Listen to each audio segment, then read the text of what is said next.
Elle était allée rendre visite à sa mère, mais en voyant la voiture de son mari millionnaire garée au portail, un effroi glacial l'envahit. Ce qu'elle entendit à l'intérieur fit voler en éclats toutes ses certitudes, révélant une trahison qu'aucune mère n'avait jamais infligée à sa fille. Bonjour à tous, ma magnifique famille. Bienvenue sur Monsieur Peter Stories. Que le Tout-Puissant inonde votre vie de bénédictions infinies, emplissant vos journées d'une joie radieuse, vos nuits d'un repos paisible, et vos cœurs d'un amour si profond qu'il touche chaque recoin de votre âme. Que chaque défi que vous rencontrez devienne un tremplin vers la force, que chaque larme se transforme en sourire, et que sa protection aimante vous guide pour toujours. Amen. Si vous êtes ici avec moi maintenant, commentez « Présent ». Si vous ressentez notre lien indestructible, commentez « Je suis avec Monsieur Peter ». Merci du fond du cœur pour votre amour et votre soutien. À mes précieux nouveaux membres de la famille, bienvenue à la maison. Faites confiance à votre conteur et frère. Ne partez pas maintenant. Restez et regardez cette histoire jusqu'à la fin. Je vous promets que vous chérirez chaque instant. N'oubliez pas d'aimer et de vous abonner, car chaque j'aime et chaque commentaire est le battement de cœur qui maintient cette belle famille en vie. Chapitre 1, le vent d'octobre. Les morts parlent plus fort en octobre, et Clara il entendit la voix de sa mère dans le vent d'automne qui s'engouffrait dans les rues de Manhattan, 25 ans après que le cancer l'eût emporté. Clara se tenait à l'angle de la 78e ruée, sa main enveloppant protectrice l'épaule de son fils de 11 ans, Reed, regardant les arbres se délester de leur armure dorée. Elle avait 4 ans quand sa mère était morte, le même âge qu'avait Reed lorsqu'il avait appris à déceler le danger dans la voix de son père. Aujourd'hui, à 29 ans, Clara portait l'élégance de sa mère dans ses pommettes hautes et sa peau sombre et profonde qui semblait capturer la lumière plutôt que de simplement la refléter. La voiture de ton père, dit doucement Reed, sa voix portant cette assurance particulière qui le faisait paraître plus vieux que son âge. L'observation était simple, mais Clara entendit la question sous-jacente. La Mercedes de Grant était garée en créneau, avec une précision millimétrique, devant la maison de ville d'Iris, sa surface noire luisant comme l'œil d'un prédateur. Grant Cole n'avait pas mentionné qu'il rendrait visite à la belle-mère de Clara aujourd'hui. En 11 ans de mariage, Grant mentionnait très peu de choses qui importaient vraiment. Ils discutent peut-être des papiers de la fondation, avança Clara, bien que les mots sonnassent creux au moment même où elle les prononçait. La fondation Hale, l'héritage de son père, son propre héritage, était devenu le sujet favori de Grant depuis qu'il avait découvert exactement combien d'argent coulait dans ses veines. Les yeux sombres de Reed, si semblables à ceux de son grand-père, étudièrent son visage avec cette perception troublante qu'il possédait depuis ses 8 ans. Il t'a dit qu'il avait des réunions en ville aujourd'hui. Oui, c'est ce qu'il a dit. Clara était venue voir Iris par devoir, ce même devoir empoisonné qui façonnait sa vie depuis qu'elle avait 4 ans, jour où son père l'avait portée à travers les portes de leur domaine pour lui présenter une femme dont la beauté pouvait arrêter les horloges et dont le sourire pouvait geler l'enfer. Voici Iris, avait dit son père en ce jour de printemps, il y a 25 ans, sa main de commerçant posée sur le dos de la jeune femme de 18 ans. Elle va prendre soin de nous. Même à 4 ans, Clara avait compris que les jolis mots pouvaient dissimuler de hideuses vérités. Iris Penn, devenue Iris Hale puis, après la mort du père de Clara, redevenue Iris Penn, avait 14 ans de plus que Clara, mais se comportait comme une reine européenne. Sa voix coulait comme du miel sur du verre brisé, assez douce pour masquer les coupures. Devrions-nous partir, demanda Reed, mais ses pieds se dirigeaient déjà vers l'allée de service de la maison. Son fils avait hérité de plus que les yeux de son grand-père, il avait hérité de son esprit stratégique. Nous devrions, acquiesça Clara en le suivant, mais nous ne le ferons pas.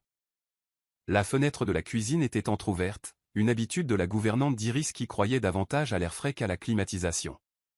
Le froid d'octobre portait les voix à travers cet interstice étroit, des voix qui allaient tout changer. Tu l'as joué à la perfection, le rire d'Iris ondula, ce même rire qui avait charmé le père de Clara jusqu'au mariage, qui l'avait convaincu que sa fille avait besoin des conseils d'une mère. 11 ans, Grant. 11 ans à te regarder transformer cette gamine de 18 ans éperdue de chagrin en une épouse parfaite et docile. Elle n'a jamais demandé pourquoi j'insistais pour gérer la fondation. La voix de Grant portait cette satisfaction particulière que Clara reconnaissait dans ses victoires commerciales. D'ici le prochain trimestre, tout sera transféré. Les comptes, les propriétés, l'héritage entier de son père. Tout sera sous mon contrôle. La main de Clara trouva le mur de briques, un appui stable contre le séisme dans sa poitrine. À côté d'elle, Reed s'était figé, le corps tendu comme un ressort. Et ensuite, suggéra Iris. Ensuite, nous déciderons quoi faire d'elle. Un divorce serait désordonné, mais il existe d'autres moyens de s'assurer qu'elle ne conteste jamais les transferts. Une institution agréable, peut-être. Quelque chose de calme. Nous avons des documents prouvant son instabilité depuis des années.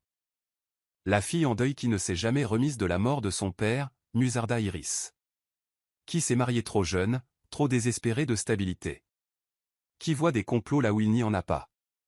Vraiment, Grant, tu as été magistral. J'ai appris de la meilleure. Tu as passé 14 ans à la préparer pour ça, après tout. Depuis qu'elle a 4 ans, tu la façonnes pour en faire la victime parfaite. Leurs rires se mêlèrent comme du poison dans du vin. Clara sentit la main de Reed se glisser dans la sienne, sa prise féroce et protectrice. Lorsqu'elle baissa les yeux vers lui, son visage ne montrait aucune trace de choc enfantin. Au lieu de cela, elle vit quelque chose qui brisa et reconstruisit son cœur simultanément, une rage, cristallisée en un but précis.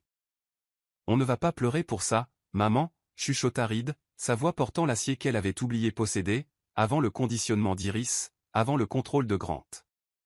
On va gagner. Le retour à leur pentouse prit 17 minutes. Clara le savait parce que Reed les comptait à voix haute, sa voix régulière comme un métronome, la tirant vers l'avant quand ses jambes voulaient s'effondrer. Le portier les salua, le liftier sourit, et Clara exécuta les réponses automatiques que 11 ans de dressage avaient gravées dans ses os. À l'intérieur de leur maison, la maison de Grant, en réalité, bien que payée avec l'argent de son père, Reed bougea avec une détermination soudaine. Il sortit un carnet de son sac à dos, le genre avec du papier quadrillé qu'il utilisait pour ses mathématiques avancées. Mais au lieu d'équations, il commença à écrire des noms, des dates, des fragments de la conversation qu'ils avaient surprise. Reed. Papa garde ses papiers importants dans le bureau, l'interrompit Reed, son crayon bougeant régulièrement. Celui qu'il verrouille. Mais il cache la clé de secours dans ce faux livre sur la 3e étagère. Hemingway. Il pense que c'est intelligent. Clara dévisagea son fils de 11 ans. Comment sais-tu? J'observe tout, maman. J'observe depuis que j'ai 8 ans, depuis la première fois que je l'ai vu te saisir le poignet au dîner, quand tu as questionné une dépense de la fondation. Les yeux de Reed ne quittèrent jamais son carnet. J'ai une liste. 3 ans de choses que j'ai vues, entendues, remarquées. Mon bébé, c'est dangereux. Nous sommes déjà en danger. Reed leva alors les yeux, et Clara vit son propre reflet dans sa détermination, non pas la femme brisée qu'Iris avait façonnée, mais la fille de Marcus Hale, qui avait bâti un empire à partir de rien, qui lui avait enseigné la force avant qu'Iris ne lui enseigne la soumission. Ils vont t'enfermer, maman. Ils vont voler tout ce que grand-père t'a laissé, tout ce qu'il a construit. Et ensuite, qu'arrivera-t-il à moi? La question flottait entre eux comme une lame. Clara s'effondra sur le canapé en cuir, le choix de Grant, comme tout dans cet appartement, et attira Reed contre elle. Il vint volontiers, mais continua d'écrire, ses mains stables même appuyées contre elle. Ton grand-père, commença Clara lentement, m'a dit un jour que les meilleures vengeances se servent avec une documentation appropriée. Le crayon de Reed s'arrêta. Grand-père a dit ça? C'était un homme d'affaires, mon chéri. Il croyait aux contrats, aux preuves, aux traces écrites. Clara prit le carnet des mains de Reed, étudiant ses notes méticuleuses. Il gardait aussi des enregistrements audio de chaque réunion importante. T'a-t-il appris comment faire? Non, admit Clara, mais il m'a appris à apprendre. Ce soir-là, après le retour de Grant qui sentait le parfum d'Iris, un détail que Clara aurait écarté hier mais qu'elle cataloguait aujourd'hui, elle joua l'épouse parfaite. Elle servit le dîner, sourit à ses critiques sur l'assaisonnement, hocha la tête quand il mentionna devoir travailler tard plusieurs soirs. Reed joua son rôle aussi, le fils distant trop absorbé par ses devoirs pour remarquer les distances prudentes de ses parents. Mais Clara le vit observer. Elle le vit noter la façon dont le téléphone de Grant vibrait de messages qu'il dissimulait, elle le vit mémoriser la combinaison que Grant entrait sur sa mallette. Après que Grant se fut retiré dans son bureau avec son bourbon nocturne, Clara et Reed s'assirent à la table de la cuisine, le carnet entre eux. Dans la marge de ses devoirs de mathématiques, Reed avait écrit « Expert comptable judiciaire, Benjamin Hartley ». En dessous, un numéro de téléphone. « Comment » chuchota Clara. « L'ancien avocat de grand-père, Monsieur Morrison. Je lui ai envoyé un mail depuis la bibliothèque de l'école, prétextant un projet sur les crimes financiers. Il a recommandé M. Hartley, il a dit que c'était le meilleur de Manhattan, qu'il se spécialisait dans la découverte d'actifs cachés et la fraude. Clara étudia son fils, cet enfant brillant et courageux qui s'était préparé à la guerre pendant qu'elle dormait durant le siège. Reed. Si nous faisons ça. Quand nous ferons ça, corrigea Reed. Maman, ils ont commencé quand tu avais 4 ans. Quand Iris a regardé une petite fille en deuil et a vu une opportunité. Quand elle a épousé grand-père pour son argent. Quand elle a attendu 14 ans pour te pousser au mariage avec quelqu'un qu'elle pouvait contrôler. Sa voix tomba dans un murmure. Quand ils ont décidé que nous n'étions que des obstacles à éliminer. Clara serra son fils contre elle, sentant le tremblement dans ses fines épaules que sa voix avait dissimulé. Il avait 11 ans, forcé d'être un soldat dans une guerre qu'il n'avait pas commencée. Mais les guerres n'attendent pas que les enfants grandissent. Iris le lui avait appris quand elle avait 4 ans. Demain, dit Clara, nous appelons Monsieur Hartley. Et ensuite? Ensuite, nous apprenons tout. Chaque document, chaque secret, chaque mensonge qu'ils ont proféré.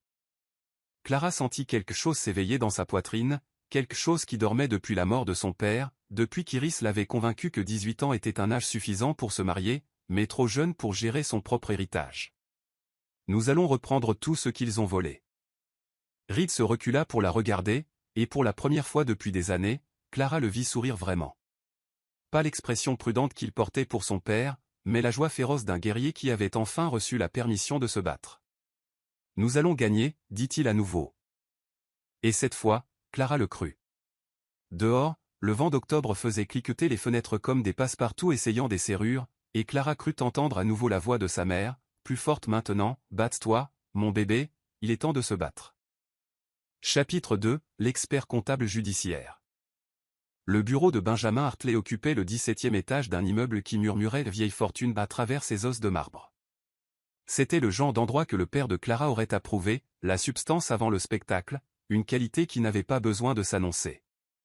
Clara s'assit le dos droit, une posture martelée en elle par les corrections incessantes d'Iris, tandis que Reed occupait la chaise à côté d'elle avec l'immobilité concentrée d'un joueur d'échecs. La porte s'ouvrit à 10 heures précises. Benjamin Hartley n'était pas ce à quoi Clara s'attendait. La Hougrande portait son pouvoir dans des costumes onéreux et des sourires calculés, Benjamin se déplaçait avec une confiance tranquille dans un simple costume bleu marine qui avait connu des jours meilleurs. Il avait 35 ans, selon les recherches de Reed, des cheveux sable qui tombaient un peu trop longs sur son col et des yeux verts qui semblaient tout cataloguer sans jugement. « Madame Cole, dit-il, puis il se tourna vers Reed avec le même respect. « Monsieur Cole, Morrison m'a dit beaucoup de bien de vous deux. »« Juste Reed, dit son fils, étudiant Benjamin avec cette intensité qui mettait les adultes mal à l'aise. Mais Benjamin acquiesça simplement, acceptant la correction sans le sourire condescendant que la plupart des adultes auraient offert à un enfant de 11 ans. Reed, alors. Et appelez-moi Ben, s'il vous plaît. Il passa derrière son bureau, qui ne portait que des piles de papier soignés et une photo d'un Golden Retriever. Morrison a indiqué que c'était urgent mais sensible. Comment puis-je aider? Clara avait répété ce moment, mais Reed parla le premier, sa voix claire et précise. Mon père et ma belle-grand-mère volent l'héritage de ma mère par une fraude systématique remontant à 25 ans. L'expression de Benjamin ne changea pas, mais sa main attrapa un bloc-notes. C'est une accusation grave. Ce n'est pas une accusation, dit Reed en sortant son carnet. C'est un schéma documenté. Ma mère a hérité d'environ 47 millions de dollars d'actifs à la mort de mon grand-père il y a 11 ans. Aujourd'hui, elle a le pouvoir de signature sur moins de 2 millions. Voulez-vous savoir où est passé le reste? Reed, dit doucement Clara. Mais Benjamin leva la main. S'il vous plaît, laissez-le continuer. Reed, oui, j'aimerais beaucoup le savoir. Pendant les 20 minutes suivantes, Reed exposa ce qu'il avait observé, documenté et entendu. Il parlait comme quelqu'un ayant 3 fois son âge, avec la précision dévastatrice de celui qui collecte des preuves depuis ses 8 ans. Benjamin prenait des notes sans interrompre, son expression devenant progressivement plus grave. Le bureau, conclut Reed. Tout est là-dedans. Les vrais documents, pas les faux qu'il montre à maman. Vous avez vu ces documents? Reed jeta un coup d'œil à Clara, qui hocha la tête. Hier soir, après qu'il a pris ses somnifères. De son sac à dos, Reed sortit un téléphone, Clara ne savait même pas qu'il en possédait un et montra à Benjamin photo après photo. Virement de compte, acte de propriété, documents de la fondation, tous portant la signature de Clara. Je n'ai jamais signé ça, dit Clara calmement. La moitié sont datées de l'époque où je me remettais de la naissance de Reed. J'ai eu des complications, j'ai été hospitalisé 3 semaines. Benjamin étudia les images, puis regarda Clara de ses yeux verts imperturbables. Madame Cole. Clara. Ce qu'ils font, ce qu'ils ont fait. Ce n'est pas juste de la fraude. C'est une conspiration, des faux et usage de faux, un vol à une échelle massive. Mais le prouver sera dangereux. Ces gens ont eu 11 ans pour perfectionner leur système. Ils auront des avocats, des relations, des juges à qui ils ont versé des contributions. Nous savons, dit Reed. C'est pourquoi nous avons besoin de quelqu'un qu'ils n'attendront pas, quelqu'un qui ne fait pas partie de leur cercle. Quelqu'un comme moi. Benjamin se renversa dans sa chaise, les étudiant tous les deux. Je dois vous dire que je ne prends habituellement pas de cas comme celui-ci. Fraude d'entreprise, oui. Détournement de fonds, certainement. Mais ça. C'est personnel, c'est la famille. Ce n'est pas la famille, dit Clara, se surprenant par l'acier dans sa voix. La famille ne complote pas votre destruction dès le jour de la rencontre. Iris planifie cela depuis que j'ai 4 ans. Elle lui raconta alors toute l'histoire, la mort de sa mère, l'arrivée d'Iris, le lent conditionnement, la mort suspecte de son père juste après ses 18 ans, une crise cardiaque, avaient dit les médecins, bien qu'il fût en parfaite santé, la pression immédiate pour épouser Grant. La première chose dont nous avons besoin, dit Benjamin après avoir tout noté, c'est tout ce qui se trouve dans ce bureau. Mais nous devons être prudents. Si Grant soupçonne. Il ne le fera pas, l'interrompit Reed. Il pense que maman est brisée. Il pense que je ne suis qu'un gamin bizarre qui aime les maths. Il ne nous voit pas comme des menaces. C'est notre avantage, convint Benjamin. Au moment de partir, Benjamin s'accroupit à la hauteur de Reed, croisant son regard. Tu protèges ta mère. C'est courageux. Mais promets-moi quelque chose. Si cela devient dangereux, tu m'appelles, jour et nuit. Compris. Reed l'étudia un long moment, puis hocha la tête. Vous êtes différent des autres adultes. En quoi? Vous nous voyez vraiment. Ce soir-là, tandis que Grant assistait à une autre réunion tardive, Clara et Reed travaillèrent dans le bureau. Ils trouvèrent des dossiers remplis de 11 ans de vol méthodique. Et quelque chose de pire encore. Maman, chuchota Reed. Regarde ça. C'étaient des formulaires médicaux, des évaluations psychiatriques affirmant que Clara souffrait de délire paranoïaque, signés par un docteur Martin Reeves qu'elle n'avait jamais rencontré. Il préparait un dossier pour un internement involontaire. Le lendemain, Benjamin les rappela d'urgence. Votre père a été assassiné, dit-il sans préambule. Les genoux de Clara fléchirent. Benjamin étala les papiers. 3 semaines avant sa mort, votre père a changé son testament. À l'origine, tout vous revenait à 18 ans. Le Nouveau Testament créait la fondation avec Iris comme co-exécutrice si vous vous mariez avant 25 ans. Elle savait, chuchota Clara. Elle a fait plus que savoir. Et voici une police d'assurance vie que Grant a prise sur votre père. Mais le plus grave.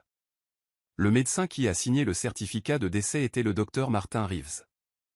Reed se tenait très immobile. Ils l'ont tué. Nous ne pouvons pas prouver le meurtre, dit Benjamin prudemment. Mais nous pouvons prouver la fraude. C'est assez pour les détruire. Ce n'est pas assez, dit Reed doucement. Ils ont pris ses parents. Ils ont volé sa vie. Ils doivent payer pour tout. Benjamin regarda Reed, puis hocha lentement la tête. Alors nous les ferons payer. Chapitre 3, le piège du dîner. Grant annonça le dîner des investisseurs avec la cruauté désinvolte d'un homme qui avait oublié que sa femme était plus qu'un meuble. Samedi soir. Tenue de soirée. Porte la robe saphir. Elle te donne l'air moins fatigué. 3 jours restaient. 3 jours pour préparer ce que Benjamin avait appelé l'enregistrement qui changerait tout. Reed équipa le pantouse de dispositifs d'enregistrement. Les domestiques invisibles entendent tout, cita Reed. Grand-père a écrit ça dans un de ses journaux. Le samedi arriva, enveloppé d'une pluie d'automne. Clara portait les perles de sa mère. Tu es magnifique, maman, dit Reed, vêtu de son costume de serveur. Il avait l'air plus vieux, plus dur. Les invités arrivèrent, une cascade de voitures européennes et de fortunes héritées. Iris arriva la dernière, car les reines font toujours des entrées. Elle portait les diamants qui avaient appartenu à la mère de Clara. Pendant le 3e service, Clara remarqua un échange de regards entre Grant et Iris. Ils s'excusèrent à quelques minutes d'intervalle. Reed suivit. Caché dans le couloir, son téléphone enregistrant, Reed capta l'impensable. Presque là, disait Grant. Reeves dit qu'encore un mois, peut-être 2, et nous aurons assez pour l'internement d'office. Et Reed demanda Iris. Pensionnat en Suisse. Pas de communication avec l'extérieur la première année. Au fait, regrettes-tu de l'avoir épousée? Je voulais dire la digitaline. La main de Clara vola à sa bouche. À côté d'elle, Reed s'était rigidifié. C'était nécessaire, dit Iris simplement. Il allait changer le testament à nouveau. La digitaline était élégante, imite parfaitement une crise cardiaque. Reeves était heureux de signer pour le bon prix. 40 000, n'est-ce pas? Le docteur Reeves a bien profité de l'inflation. Ils écoutèrent les pas s'éloigner, puis Reed récupéra son téléphone. On l'a, chuchota Teil. Tout. De retour dans la salle à manger, Clara accomplit des miracles. Elle sourit, rit, joua son rôle à la perfection. Personne ne remarqua ses mains tremblantes sous la table, sauf Reed. Ce soir-là, après le départ des invités, Grant et Iris célébrèrent leur future victoire, ignorant que dans la chambre de Reed, l'empire bâti sur le chagrin d'une enfant de 4 ans venait de s'effondrer. « Ils ont tué mon père, dit Clara, assise sur le lit de Reed. Je sais. Digitaline. Iris faisait pousser des digitales dans le jardin. Nous allons les arrêter, maman.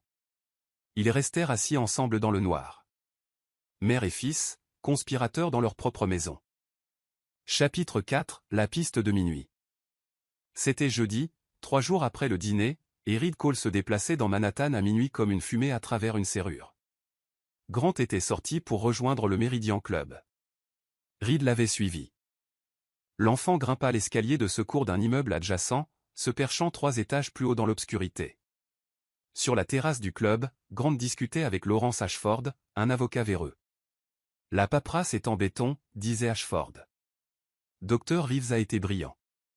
N'importe quel juge signera l'ordre d'internement. Et le garçon, demanda Grant. L'Académie Edelweiss en Suisse a accepté de le prendre immédiatement. Ils corrigeront ce qui ne va pas chez lui. La main de Reed se serra sur son téléphone, enregistrant chaque mot. Grant reprit, il n'y a rien qui cloche chez lui. Il est juste trop intelligent, il voit trop de choses, comme son grand-père. Eh bien, l'intelligence sans une bonne orientation peut être dangereuse. L'Académie lui apprendra les limites appropriées. Reed sourit dans l'ombre. Il pensait lui apprendre les limites? Ils allaient bientôt découvrir qu'il n'en avait aucune quand il s'agissait de protéger sa mère. Ils s'approchèrent de la balustrade, et Reed dut tendre l'oreille pour entendre. Et pour les actifs de la fondation, demanda Grant. Une fois Clara internée, tu auras une procuration complète. Les transferts pourront se faire immédiatement. Nous avons déjà mis en place les comptes offshore. Caïmans, Suisse, quelques-uns au Panama pour diversifier. Le nom d'Iris n'apparaîtra nulle part, comme demandé. Bien. Elle a été patiente pendant 25 ans. Elle mérite son jour de paix. Ashford rit, un rire bas et laid. Patiente? Elle a planifié ça dès l'instant où elle a rencontré Marcus Hale. 18 ans et déjà en train de jouer sur le long terme. Il faut admirer ça. Je fais plus que l'admirer, dit Grant, et quelque chose dans sa voix retourna l'estomac de Reed. Iris est une visionnaire. Elle a vu un veuf en deuil avec une fille de 4 ans et s'est dit, voilà ma fortune. Puis elle a vu cette fille grandir et s'est dit, voilà ma double fortune. Brillant. Et toi? Quand es-tu impliqué? Elle m'a approché il y a 15 ans. Je travaillais au cabinet de son père. Savais-tu qu'Iris vient aussi d'une famille riche? Une vieille fortune textile, entièrement dilapidée avant ses 16 ans. Son père a tout bu. Elle a appris tôt que la beauté fane, mais que les comptes en banque, bien gérés, sont éternels. Reed changea de position avec précaution, son pied trouvant un meilleur appui sur les 3 paliers. Un pigeon roucoula quelque part au-dessus de lui, seul témoin de sa surveillance dans la ville. Alors elle est venue te voir, l'incita Ashford. Elle savait que j'étais ambitieux, affamé. Elle savait aussi que j'avais une éthique flexible. Elle a proposé un partenariat. Elle guiderait Clara vers moi, je l'épouserais, et ensemble nous prendrions tout. C'était censé être simple. Mais Clara avait un enfant. Reed complique les choses. Il observe, remarque des détails. La semaine dernière, je l'ai surpris dans mon bureau. Le sang de Reed se glaça. Il a dit qu'il cherchait un livre, poursuivit Grant, mais je sais qu'il fouinait. Nous devons agir plus vite. Le gala est dans 3 semaines. Trop long. Ce week-end. Nous mettrons en scène quelque chose à la fondation. Clara travaille sur une nouvelle exposition. Nous dirons qu'elle a fait une crise psychotique, qu'elle a tout détruit, attaqué quelqu'un. Iris sera là comme témoin, bien sûr. Ce week-end. C'est ambitieux. C'est nécessaire. J'ai un pressentiment. Grant s'interrompit, regardant par-dessus la ville. Pendant un instant, son regard balaya la cachette de Reed, et celui-ci retint son souffle, se pressant contre le métal froid. J'ai le sentiment que le temps nous manque. Ils rentrèrent, mais Reed attendit, patient comme une araignée. 20 minutes plus tard, ils revinrent avec du brandy et un autre homme, le docteur Martin Reeves en personne, maigre et nerveux, avec des mains qui tremblaient jusqu'à ce qu'il avale son verre. « Je n'aime pas cette accélération, disait Reeves. La documentation doit paraître organique, accumulée au fil du temps. Vous avez eu 3 ans, l'interrompit Grant. À quel point voulez-vous que ce soit plus organique? Mais si quelqu'un enquête. Qui va enquêter? Demanda Ashford. Une belle-mère inquiète et un mari dévoué internant une femme clairement instable pour son propre bien. C'est une tragédie, pas un crime. Le garçon pourrait parler. Le garçon sera en Suisse avant que quiconque ne puisse lui poser des questions. La voix de Grant était devenue glaciale. À moins que vous ne préfériez que nous revoyions notre arrangement concernant le certificat de décès de Marcus Hale. Reeves pâlit. Ce n'est pas nécessaire. Alors arrêtez de pleurnicher et faites votre travail. Je veux que ces papiers d'internement soient prêts pour demain. Internement psychiatrique complet, durée indéterminée, aucune visite sans ma permission expresse. Et ces actifs deviennent les miens à gérer, en tant que mari aimant et seul défenseur. Grant leva son verre. Messieurs, à la fin d'un très long jeu. Ils trinquèrent, leurs verres captant la lumière comme de petits feux. Reed en avait assez entendu. Il descendit l'escalier de secours lentement, chaque pas délibéré, son esprit parcourant déjà les plans d'urgence. Ils avaient avancé l'échéance. Ce week-end, dans 2 jours. Il devait rejoindre Benjamin. Maintenant. Mais alors qu'il touchait le sol, une main tomba sur son épaule. L'entraînement de Reed prit le dessus. Il pivota, se baissa, roula sur le côté, se relevant dans une posture défensive que son instructeur aurait louée. Mais la silhouette sortant de l'ombre n'était pas une menace. C'était Benjamin Hartley, vêtu de vêtements sombres similaires à ceux de Reed, un petit sourire aux lèvres. Bon réflexe, dit Benjamin calmement. Bien que la prochaine fois, vérifie les sorties de secours avant de grimper. Cet escalier n'a qu'une seule issue vers le bas. Tu m'as suivi? J'ai suivi Grant. Je t'ai vu sur l'escalier de secours. Je me suis dit que tu t'occupais de l'enregistrement, alors j'ai documenté son arrivée, les voitures, les plaques d'immatriculation, les preuves de la réunion. Benjamin brandit son propre téléphone. Ta mère m'a appelé quand tu es parti. Elle était terrifiée. Elle ne m'a pas arrêté parce qu'elle savait que tu avais raison d'y aller. Benjamin s'accroupit à la hauteur de Reed. Qu'est-ce que tu as entendu? Reed lui raconta tout, sa mémoire parfaite recréant la conversation mot pour mot. L'expression de Benjamin s'assombrit progressivement. Ce week-end, murmura-t-il.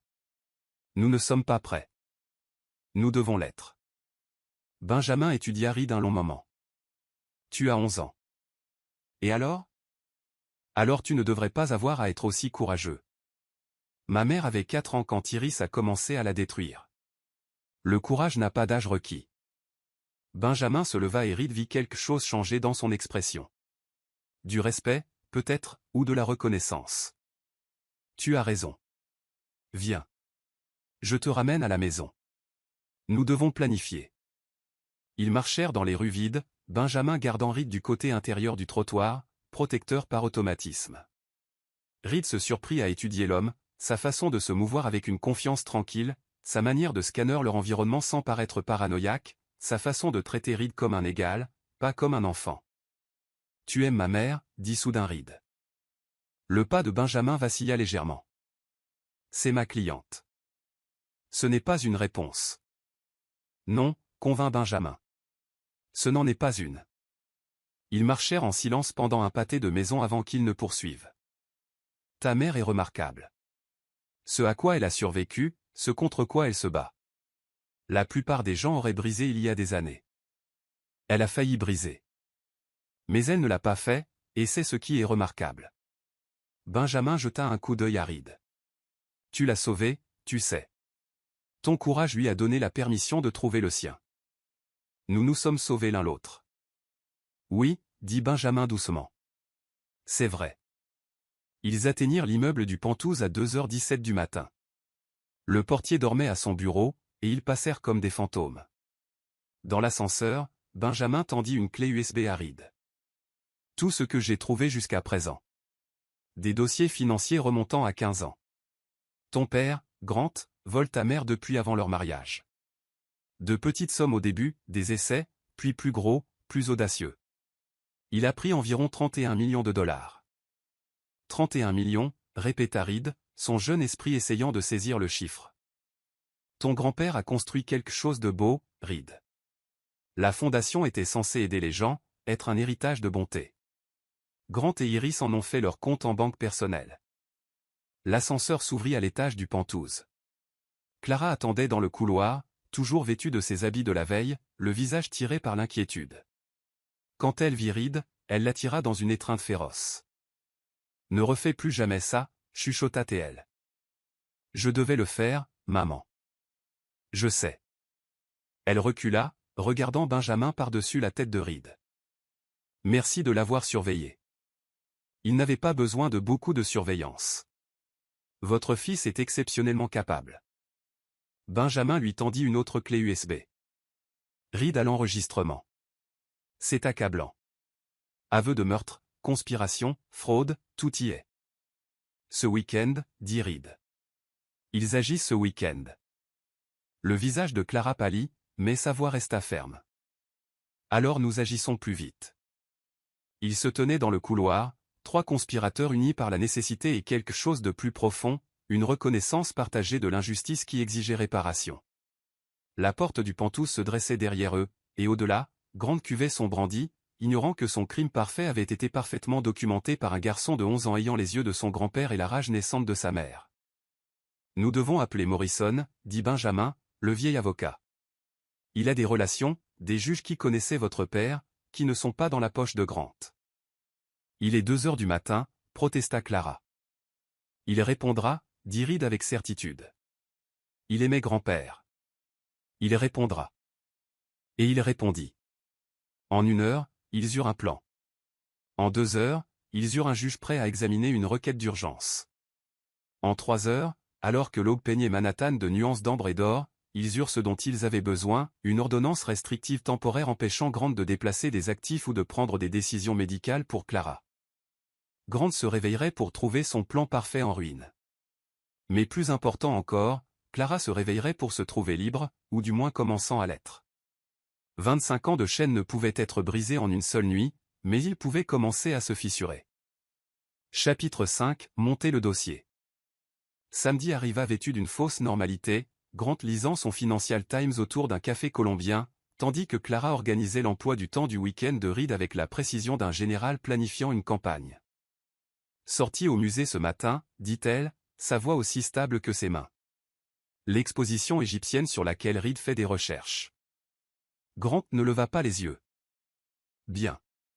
Prenez la voiture. Il n'avait aucune idée que la sortie au musée était en réalité une réunion au bureau de Benjamin, où une équipe de jury comptable avait travaillé toute la nuit, suivant l'argent comme des limiers sur une piste. L'ordonnance restrictive restait leur arme secrète, déposée mais pas encore signifiée. Benjamin avait conseillé d'attendre. laissaient Grant et Iris croire que leur plan avançait pendant qu'ils bâtissaient un dossier en béton. Nous n'avons qu'une seule chance, avait dit Benjamin. Si nous frappons trop tôt, ils détruiront les preuves, déplaceront des actifs que nous n'avons pas encore trouvés. Alors Clara accomplit son rituel matinal. Le café de Grant, son petit déjeuner préféré, la juste dose de déférence mêlée de distance. Elle était devenue une actrice digne de Broadway, bien que sa scène fût un pantouse de Manhattan et son public l'homme qui avait aidé à assassiner son père. Reed était assis en face de Grant, mangeant des céréales avec une précision mécanique, son carnet à côté de lui. Pour Grant, cela ressemblait à des devoirs. En réalité, Reed mémorisait la chronologie que Benjamin avait construite, se préparant au témoignage qu'il finirait par donner. « Tu es calme ce matin », observa Grant, son instinct de prédateur vacillant. « Contrôle de maths lundi », répondit Reed sans perdre le rythme. « Équation différentielle. »« Tu as 11 ans. »« Programme pour surdoués », dit Reed, s'autorisant une pointe de fierté que Grant interpréterait comme de la vantardise enfantine normale. « Monsieur Harrison dit que je pourrais passer aux maths de lycée l'année prochaine. » L'intérêt de Grant s'estompa. Un enfant intelligent était utile pour la réputation. Un enfant génie était une complication qu'il préférait éviter. À 10 heures, Clara et Reed partirent pour leur sortie au musée. Grant ne les regarda pas partir. Il était déjà en ligne avec Ashford, ce que Reed savait parce qu'il avait placé un micro dans le téléphone du bureau de Grant 2 nuits plus tôt. Le bureau de Benjamin s'était transformé en salle de guerre. Des tableaux blancs couverts de flux financiers, des boîtes de documents remontant à des décennies, 3 autres comptables que Benjamin avait fait venir, tous travaillant gratuitement parce que, comme l'un d'eux l'avait dit, Marcus et il étaient un homme bon, et ce qu'ils ont fait à sa famille est inadmissible. Clara et Reed restèrent figés en entrant, et Clara remarqua les cernes sous les yeux de Benjamin, la façon dont ses cheveux habituellement soignés étaient ébouriffés. Il avait passé la nuit ici. Vous avez besoin de dormir, dit-elle sans réfléchir. Plus tard. Regardez ça. Il les mena vers un mur couvert de photographies et de documents reliés par un fil rouge, comme le rêve d'un théoricien du complot. Nous avons tracé chaque dollar. Grant ne faisait pas que voler, il utilisait votre argent pour financer d'autres crimes, pot de vin à des fonctionnaires municipaux pour des contrats de construction, paiement à des inspecteurs sanitaires, financement de campagne pour des juges sympathisants. Mon argent a bâti son réseau de corruption, dit Clara doucement. L'argent de ton père, corrigea Reed. Grand-père serait furieux. Il serait fier, dit une voix depuis l'entrée. James Morrison entra, le vieil avocat se déplaçant avec précaution mais détermination. À 81 ans, il ressemblait à du parchemin enveloppant de l'acier. Marcus a toujours su qu'Iris était un poison, il ne savait juste pas à quelle profondeur cela allait. Morrison avait amené des renforts, 2 procureurs fédéraux spécialisés dans les crimes financiers, un juge qui avait été le partenaire de golf de Marcus, et, étonnamment, une femme que Clara reconnut vaguement. Dorothy Chen, se présenta la femme. J'ai été la secrétaire de votre père pendant 10 ans. J'ai gardé des copies de choses. Des choses dont Iris ignorait l'existence. Elle posa une boîte sur la table. À l'intérieur se trouvaient des lettres, des documents, des enregistrements sur de vieilles cassettes.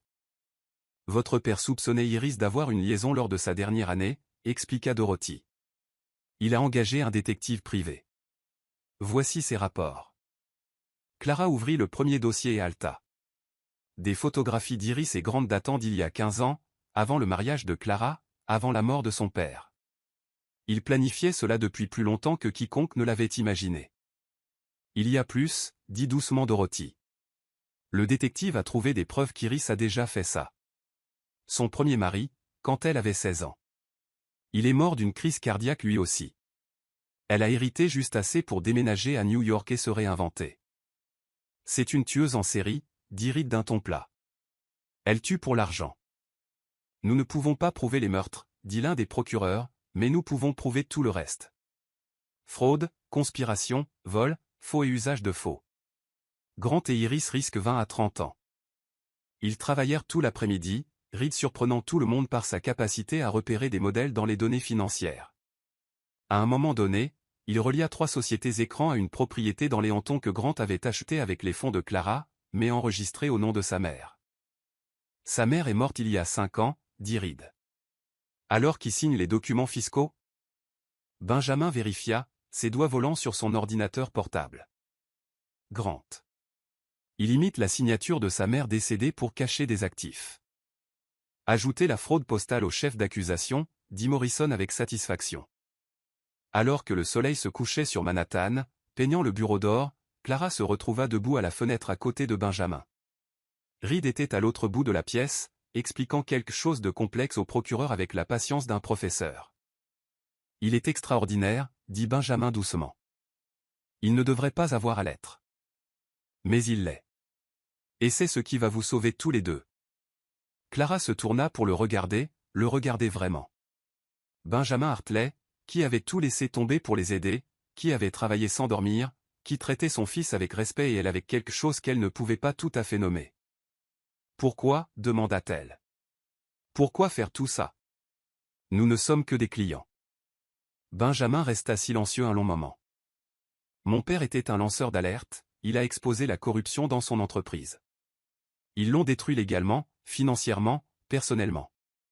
Il est mort brisé, croyant que la justice était un conte de fées que les riches racontent pour donner de l'espoir aux pauvres. Je suis désolé. Je suis devenu jury comptable pour lui prouver qu'il avait tort, pour montrer que parfois, avec assez de preuves et les bonnes personnes, la justice peut gagner. » Il la regarda, et Clara sentit quelque chose bouger dans sa poitrine. « Toi et Reed n'êtes pas juste des clients. Vous êtes la preuve que mon père avait tort d'abandonner l'espoir. » Avant que Clara ne puisse répondre, Reed appela.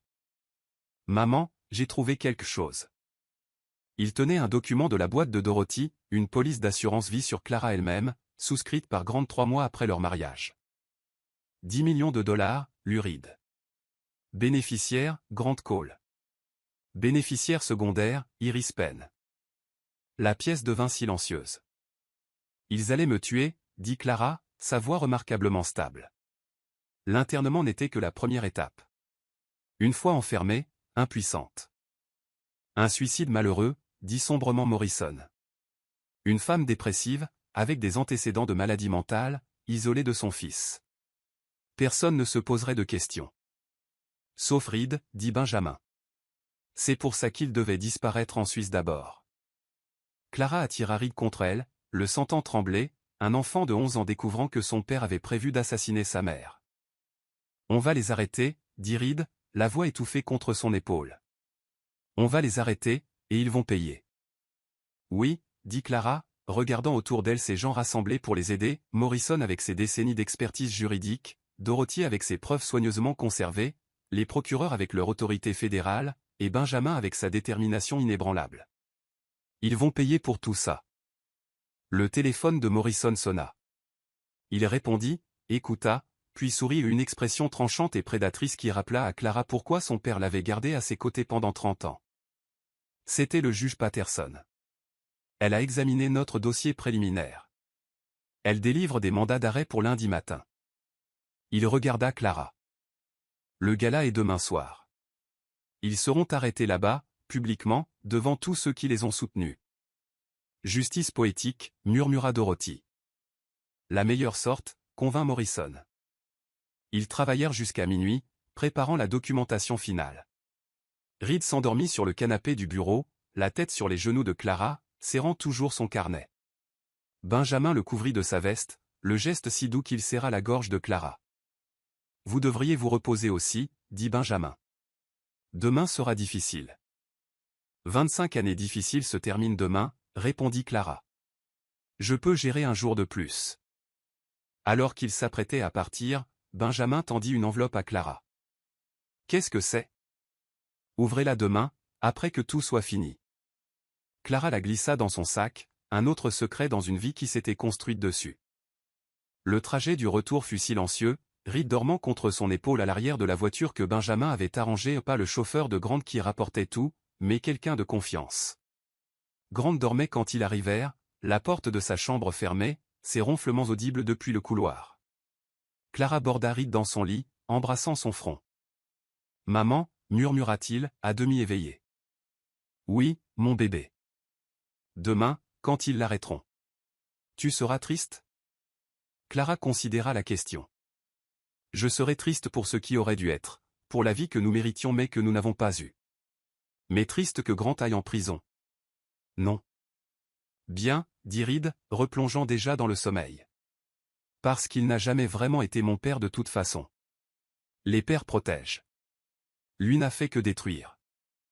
Clara resta assise près de son lit longtemps après qu'il se fût endormi, regardant son fils respirer, pensant à la protection et à la destruction, aux hommes qui avaient façonné leur vie, son père qui avait aimé mais avait été trompé, Grant qui avait promis protection mais offert l'emprisonnement, et Benjamin qui ne demandait rien mais offrait tout. Demain, au gala que son père avait fondé pour célébrer la philanthropie et la bonté, Grant et Iris tomberaient. Leur empire de mensonges s'effondrerait devant les gens qui les avaient aidés à le construire. Ce serait, pensa Clara, ce que son père aurait appelé une OPA hostile, sauf que cette fois, elle reprenait ce qui avait toujours été à elle. Chapitre 6, la veille de la justice. Le dimanche se leva gris et agité, le ciel de Manhattan arborant des couleurs de deuil comme s'il savait ce qui allait arriver. Le gala était dans 12 heures, et Grant se déplaçait dans le Penthouse tel un roi inspectant son royaume une dernière fois. Il ne savait pas que c'était sa dernière fois. Clara l'observait depuis la cuisine en préparant le petit déjeuner, notant la satisfaction dans ses mouvements, la façon dont il fredonnait réellement en passant en revue des papiers dans son bureau, les documents d'internement, elle le savait. Benjamin avait confirmé par ses contacts que le docteur Reeves les avait livrés hier. « Tu as l'air heureux », dit-elle en lui apportant son café. Grant leva les yeux, surpris par son observation. En 11 ans, elle initiait rarement une conversation au-delà du nécessaire. « La fondation se porte bien, dit-il, le mensonge coulant doux comme de la soie. Le gala de ce soir devrait lever 1 million de plus pour le service pédiatrique. » Le service pédiatrique qu'il volait. La main de Clara resta stable en posant la tasse. « Reed a hâte d'y être, dit-elle. Son premier gala officiel. Reed ne vient pas.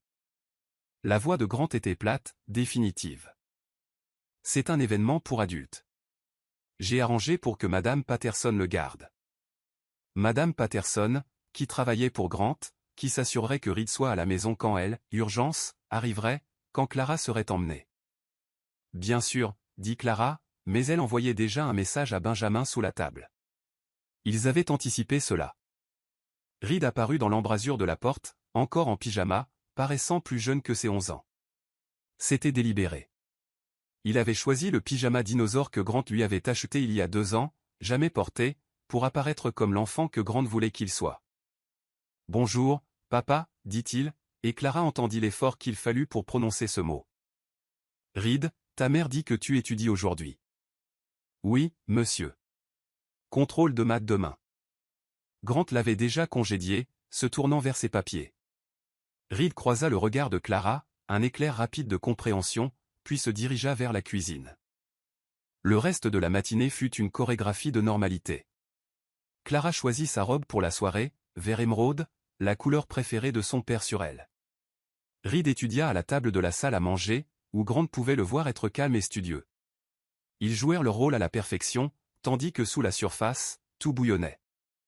À midi, Iris appela. « Chérie. » Sa voix dégoulinait à travers le téléphone comme du miel mêlé de cyanure. « J'ai besoin que tu viennes tôt ce soir. Il y a une présentation spéciale pour Grant. Une surprise. Peux-tu l'amener pour 6 heures ? » Bien sûr, répondit Clara, sachant que la surprise était censée être son effondrement public, son retrait, son effacement. Et Clara ? Porte quelque chose de mémorable. Ce soir sera largement photographié. Oui, pensa Clara. Ce le sera certainement. Après le déjeuner, alors que Grant était en conférence téléphonique, Morrison arriva sous prétexte de livrer des documents de la fondation. Reed le fit entrer par l'entrée de service, et ils se réunirent dans la chambre de Reed, le seul endroit où Grant n'entrait jamais. Tout est en place, chuchota Morrison. Des agents fédéraux seront positionnés à toutes les issues. Le juge Patterson assistera en tant qu'invité. Au moment où Grant et Iris feront leur mouvement contre vous, nous refermerons le piège. Et s'ils ne le font pas, demanda Clara. Ils le feront, dit Reed avec certitude. Ils sont trop arrogants pour imaginer qu'ils pourraient échouer. Morrison tendit un petit appareil à Clara. Bouton panique. Appuyez dessus si les choses tournent mal avant que nous soyons prêts. Et Reed ? Je serai avec lui, dit la voix de Benjamin depuis l'embrasure de la porte. Il était entré silencieusement, habillé en agent de maintenance de l'immeuble. Dès que vous partirez pour le gala, je le sors. Planque sur jusqu'à ce que ce soit fini. Je veux être là, protesta Reed. Non. La voix de Clara était ferme. Tu en as fait assez, mon bébé, plus qu'assez. La mâchoire de Reed se serra dans cette ligne obstinée qu'elle reconnaissait de son père. Ils ont tué grand-père. Ils ont volé nos vies. Je mérite de les voir tomber. Tu le verras, promit Benjamin. Aux informations, depuis un endroit sûr. Ils repassèrent le plan une fois de plus. Clara assisterait avec Grant, jouerait l'épouse parfaite, attendrait que Grant et Iris fassent leur mouvement. Les papiers d'internement exigeaient que Clara soit déclarée incompétente devant témoins, ce qu'Iris orchestrerait. Au moment où ils essaieraient, les fédéraux interviendraient. Claire, demanda Morrison. Tout le monde hocha la tête. Alors que Dieu nous aide tous, dit le vieil avocat. Et Marcus, si tu regardes, nous sommes sur le point de te donner un sacré spectacle. À 4 heures, Clara commença à se préparer pour le gala. Elle traversa sa routine douche, coiffure, maquillage avec la précision d'un soldat se préparant au combat. La robe émeraude glissa sur sa peau comme une armure. Les perles de sa mère, les seuls bijoux que Grant n'avait pas pris, encerclèrent sa gorge comme une protection. Reed regardait depuis sa porte. Tu ressembles à une reine. Je ressemble à ma mère, dit Clara, voyant son reflet clairement pour la première fois depuis des années. Pas la femme brisée qu'Iris avait façonnée, pas l'épouse soumise que Grant avait modelée, mais la fille d'Amelia Hill, forte, belle, incassable. Maman, dit doucement Reed, je t'ai écrit quelque chose. Il lui tendit une enveloppe. Ne la lis pas avant après. Promis? Promis. Grant émergea de son dressing en smoking, et Clara le vit différemment maintenant. Pas comme l'homme puissant qui avait contrôlé sa vie, mais comme ce qu'il était, un voleur, un menteur, un meurtrier par association. Il était plus petit, en quelque sorte, diminué par sa vérité. Tu as l'air acceptable, dit-il, son plus grand compliment. Merci. Ils se dirigèrent vers la porte, la main de Grant sur son coude, possessive comme toujours. Reed se tenait près de sa chambre, petite et seule, et le cœur de Clara se brisa un peu. Sois sage avec Madame Patterson, dit Grant sans regarder son fils. Oui, monsieur. Mais Clara vit la main de Reed cachée dans son dos, faisant un petit pouce levé. Benjamin était déjà en position. Le trajet vers l'hôtel fut silencieux. Grant envoyait des textos constamment à Iris probablement confirmant leur plan. Clara regardait par la fenêtre la ville défiler, se demandant si son père s'était senti ainsi la nuit de sa mort, s'il avait su que quelque chose arrivait sans pouvoir en discerner la forme. L'hôtel Saint-Régis se dressait devant eux comme une cage dorée, ses fenêtres reflétant le soleil mourant. Des photographes s'agglutinaient à l'entrée, des reporters mondains prêts à documenter l'élite de New York. Souris, ordonna Grant alors qu'il sortait de la voiture. Clara sourit. C'était le dernier ordre qu'elle recevrait jamais de lui. À l'intérieur, la salle de bal avait été transformée en ce qui ressemblait au paradis. Soie blanche, cristal, des milliers de roses. Le logo de la fondation de son père dominait l'espace, un rappel de ce que cela avait signifié autrefois, de ce que c'était censé être. Clara. Iris glissa vers eux dans une robe blanche qui la faisait ressembler à un ange prédateur. Tu as l'air adéquate. Même maintenant, à la fin, elle ne pouvait résister aux petites coupures. Merci, Iris. Tu as l'air exactement telle que tu es. Les yeux d'Iris se plissèrent légèrement, sentant quelque chose de différent mais incapable de le situer. La salle se remplit de la richesse de Manhattan, des gens qui connaissaient Clara depuis l'enfance, qui avaient vu son père bâtir son empire, qui étaient restés silencieux pendant que Grant et Iris la détruisaient. Ils lui souriaient maintenant, des sourires vides qui ne signifiaient rien. Mais alors, Clara les repéra. Des agents fédéraux, discrets mais présents. Le juge Patterson au bar, Morrison à une table en coin, même Dorothy Chen, assez courageuse pour assister malgré tout. Son armée assemblée. Mesdames et messieurs. La voix d'Iris résonna alors qu'elle prenait le microphone. Avant de commencer la levée de fonds, je voulais partager quelque chose de spécial sur l'avenir de la Fondation Hill. Ça y est, pensa Clara. Depuis 11 ans, continua Iris, ma belle-fille Clara a travaillé inlassablement pour cette fondation, malgré ses Difficulté. Son cher mari Grant a été son roc, gérant les aspects financiers complexes, tandis que Clara se concentrait sur ce qu'elle fait de mieux, être un beau symbole de l'héritage de son père. Des rires parcoururent la foule. Les mains de Clara se serrèrent sur ses genoux. Mais ce soir, le sourire d'Iris était du pur poison, nous devons aborder certaines inquiétudes quant à la capacité de Clara à continuer dans son rôle. Grant se leva, se dirigeant vers le microphone. Cela me peine de dire ça, mais ma femme lutte contre des délires, de la paranoïa. Hier encore, elle m'accusait de voler la fondation, moi qui n'ai fait que protéger l'héritage de son père. Murmure dans la foule. Clara vit les agents fédéraux changer de position.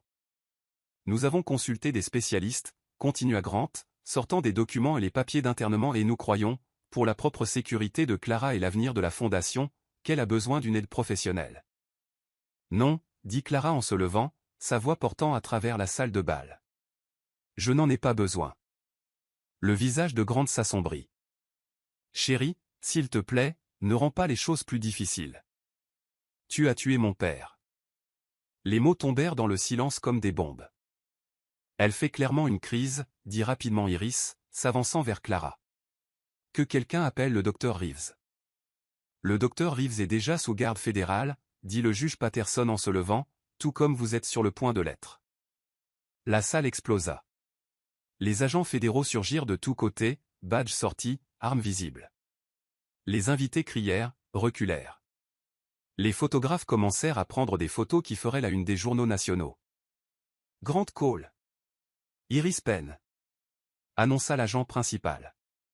Vous êtes en état d'arrestation pour conspiration, fraude, meurtre au premier degré, et 37 autres chefs d'accusation que je serais heureux d'énumérer au poste. C'est ridicule. Hurla Grant, mais il y avait de la peur dans ses yeux maintenant. Clara est folle. Dites-leur. Mais la salle était silencieuse, regardant les menottes cliquer autour des poignets du couple doré qui avait régné sur leur cercle social par la peur et les faveurs. Les preuves. Dit Iris, sa composition se fissurant enfin. Il n'y a pas de preuves. Vos aveux complets du meurtre de Marcus Hale avec de la digitale, dit Clara en sortant son téléphone. L'enregistrement de toi et Grant planifiant de me faire interner puis tuer, la preuve de 31 millions de dollars volés. Ces preuves? Elle lança l'enregistrement. Les voix de Grant et Iris remplirent la salle de bal, avouant tout. La foule haleta, certaines personnes s'éloignant d'Iris et Grant comme si le meurtre pouvait être contagieux. Reed, dit soudain Grant. Où est Reed? Mon fils est en sécurité, dit Clara. Et ce n'est pas ton fils. Tu n'as jamais été son père. Tu étais juste l'homme qui vivait dans notre maison tout en complotant pour nous tuer. Alors que les agents emmenaient Grant et Iris, Iris se retourna, son visage parfait tordu par la rage. Espèce de petite fille stupide, tu crois avoir gagné? Tu n'as aucune idée de comment diriger la fondation, comment gérer cet argent. Tu perdras tout en un an. Non, dit Clara, sa voix portant la force de 25 ans de rage supprimée enfin libérée. Je construirai quelque chose de beau, comme mon père le voulait, comme ma mère l'aurait voulu, et tu regarderas depuis ta prison pendant que j'effacerai chaque trace de toi de nos vies. Les agents les traînèrent dehors, Grant hurlant à propos d'avocats, Iris maintenant son silence froid. La salle de bal resta figée, puis explosa dans le chaos, gens appelant leurs avocats, reporters se précipitant pour envoyer leurs articles, matrones de la société s'évanouissant ou faisant semblant. Clara se tenait au centre de tout cela, enfin libre. Morrison apparut à son coude. Brillamment fait. Où est Reed? En sécurité. Benjamin là. Il regarde les infos. Clara sortit son téléphone, appela Benjamin. Il répondit immédiatement. Maman. La voix de Reed, éclatante de joie. On a tout vu. Tu étais incroyable. Tu vas bien, mon bébé? Je vais mieux que bien. On est libre, maman. On est enfin libre. Après le départ de la police, après la dispersion des invités, après que les reporters eurent été escortés dehors, Clara resta seule dans la salle de bal vide. Les décorations semblaient criardes maintenant, comme des bijoux de pacotille sur un cadavre. Elle ouvrit l'enveloppe de Reed, lisant son écriture soignée. Maman, ils ont essayé de te briser quand tu avais 4 ans. Ils ont essayé de t'enterrer quand tu en avais 18. Ils ont essayé de t'effacer à 29 ans. Mais tu es toujours là, toujours debout, toujours en train de te battre. Grand-père serait si fier. Je suis fier. Tu n'es pas juste ma maman. Tu es mon héros. Avec amour, Reed. Clara pressa la lettre contre sa poitrine et pleura pas des larmes de tristesse, mais de libération, de victoire, de pouvoir enfin respirer après 25 ans de suffocation. Demain apporterait les avocats, la paperasse, la reconstruction. Mais ce soir, elle était libre. Chapitre 7, l'art de la mémoire. 2 semaines après les arrestations, Clara se tenait dans la galerie principale du Muséum d'histoire naturelle, regardant sa vision prendre vie. L'exposition s'appelait Toucher le ciel, un voyage sensoriel, et elle ne ressemblait à rien de ce que le musée avait jamais accueilli. Elle n'avait pas l'intention de tomber amoureuse de Benjamin Hartley. Elle avait l'intention de survivre, de sauver son fils, de récupérer son héritage.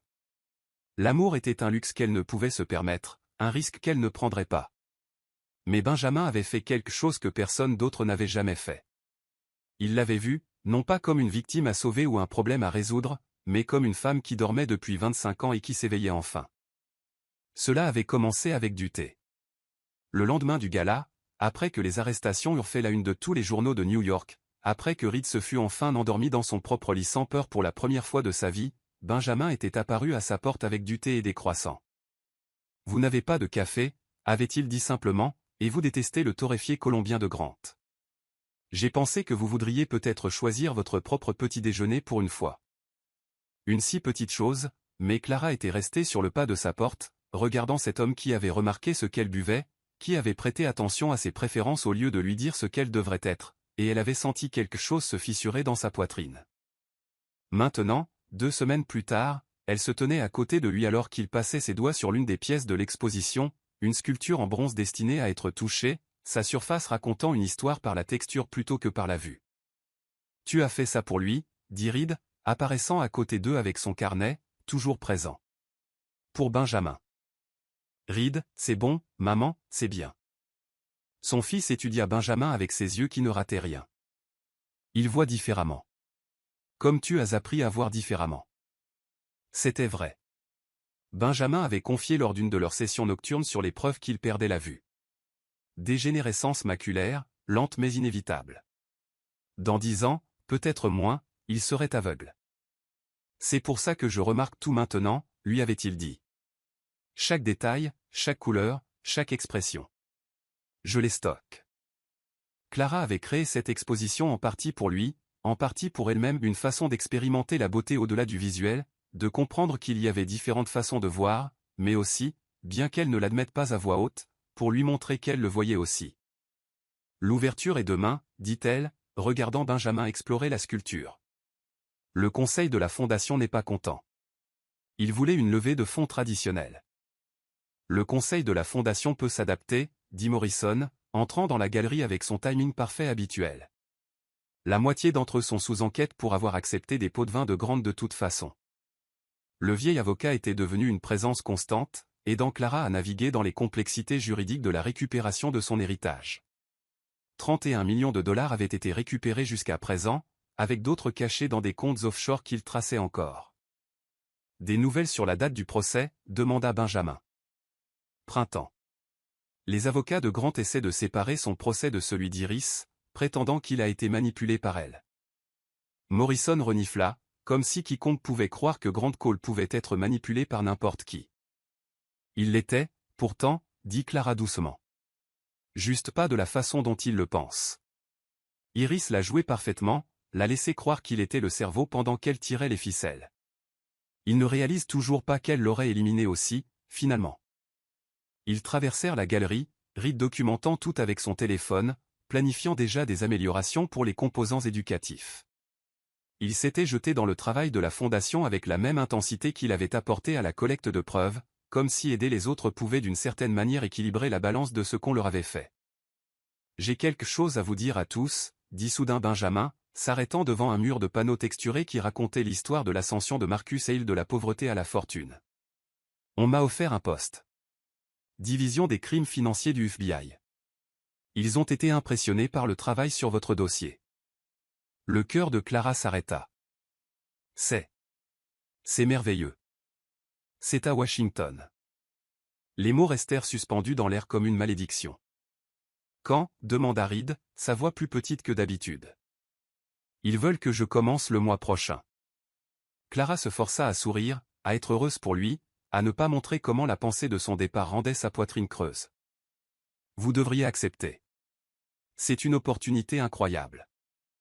Benjamin la regarda avec ses yeux verts qui voyaient tout. Laisse-le. Avant que Clara ne puisse répondre, son téléphone sonna. L'avocat d'Iris. Madame Cole, votre belle-mère demande une rencontre. Elle dit avoir des informations sur votre père que vous devez connaître. Dites-lui non. Elle dit que c'est à propos de votre mère. Votre mère biologique. La main de Clara se serra sur le téléphone. Sa mère était morte quand elle avait 4 ans. Cancer, avait toujours dit son père. Mais et si, comme tout le reste, cela avait été un mensonge? Demain, s'entendit-elle dire. Après l'ouverture de l'exposition. Riker Island, 1 heure, supervisée. Elle raccrocha pour trouver tout le monde la fixant. Vous n'êtes pas obligé de la voir, dit Morrison. Si, je le dois.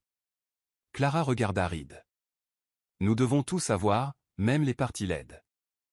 Cette nuit-là, Clara ne put dormir. Elle se tenait à la fenêtre de sa chambre maintenant, pas celle de Grant. Elle avait fait enlever toutes ses affaires et regardait Manhattan scintiller en bas. La ville semblait différente maintenant qu'elle était libre de la quitter. Plus petite, en quelque sorte. Moins emprisonnante. On toqua doucement à sa porte. Reed entra, portant 2 tasses de chocolat chaud. Tu n'arrivais pas à dormir non plus, demanda-t-elle. Je n'arrête pas de penser à Benjamin qui part. Reed s'assit sur son lit, paraissant plus jeune que ses 11 ans. C'est le premier homme qui t'ait jamais fait sourire. Vraiment sourire, pas le faux sourire que tu faisais pour papa. Reed. Tu l'aimes. Ce n'était pas une question. C'est compliqué. Non, ce n'est pas compliqué. Tu l'aimes. Il t'aime. Mais vous êtes tous les deux trop effrayés pour le dire, parce que vous pensez vous protéger l'un l'autre. Reed but une gorgée de son chocolat. Les adultes rendent tout compliqué. Quand es-tu devenu si sage? Quand j'ai dû l'être. Ils restèrent assis dans un silence confortable, puis Reed dit. J'ai mis quelque chose dans la poche de son manteau. Reed, qu'as-tu fait? Rien de mal. Juste une lettre. De toi. Je n'ai pas écrit. Celle que tu as écrite il y a 2 semaines, quand il travaillait toute la nuit sur les comptes offshore. Tu pensais que je dormais, mais je t'ai vu l'écrire à la table de la cuisine. Puis tu l'as jetée. Je l'ai sauvée. Le visage de Clara brûla. Cette lettre. Elle y avait tout mis. Chaque sentiment qu'elle ne pouvait dire à voix haute. Chaque raison pour laquelle elle était reconnaissante. Chaque façon dont il avait changé sa vie. Elle l'avait jeté parce que c'était trop. Trop honnête. Trop dangereux. Reed Cole. Reed Hale, corrigea Teil. Je reprends le nom de grand-père. Et il avait besoin de la lire, maman. Tu avais besoin d'arrêter d'avoir peur. Le soir suivant, l'ouverture de l'exposition fut un triomphe. La galerie se remplit de gens expérimentant l'art par le toucher, le son, l'odorat et le goût. Des enfants riaient en explorant les murs texturés. Des mécènes âgés pleuraient en entendant leurs souvenirs transformés en musique. C'était tout ce que Clara avait imaginé. L'art comme connexion plutôt que comme observation. Benjamin n'était pas venu. Clara se dit que cela n'avait pas d'importance, que son absence ne laissait pas un vide au centre de la célébration. Elle sourit, fit des discours, accepta les félicitations, tout en scannant la foule à la recherche de cheveux blonds et d'yeux verts. Il viendra, dit Reed, apparaissant à son coude avec cette capacité surnaturelle à lire ses pensées.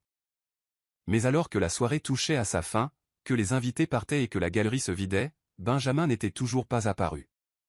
Clara aidait le personnel à fermer quand Morrison apparut, légèrement essoufflé. Riker, dit-il. Maintenant.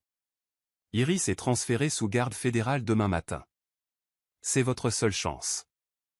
Le trajet vers Riker Island fut silencieux, Reed à ses côtés, Morrison sur le siège avant. La prison se dressait contre le ciel nocturne, tout en béton et barbelé, un endroit où la beauté allait mourir. Iris était assise derrière une vitre renforcée, portant de l'orange qui rendait sa peau cireuse. Sans son maquillage parfait, ses vêtements de créateur et son éclairage soigné, elle ressemblait à ce qu'elle était, une femme d'âge moyen qui avait bâti sa vie sur les tombes d'autres personnes. « Clara, dit-elle, sa voix portant toujours ce poison mielleux. Tu es venue.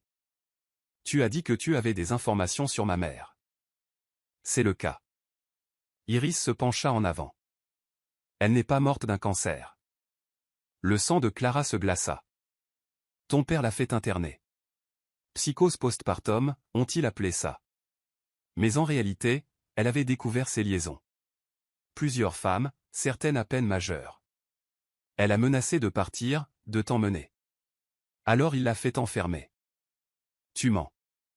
Hôpital Roosevelt, service psychiatrique, 1999 à 2000. Elle est morte là-bas. Un suicide. Officiellement du moins, bien que les aides-soignants aient affirmé qu'elle allait mieux. Qu'elle parlait de se battre pour la garde. Iris sourit, un sourire froid et tranchant. Ton précieux père, le Saint Marcus Hale, a poussé ta mère à la folie et à la mort parce qu'elle le dérangeait. Clara sentit son souffle se couper. Pourquoi devrais-je vous croire?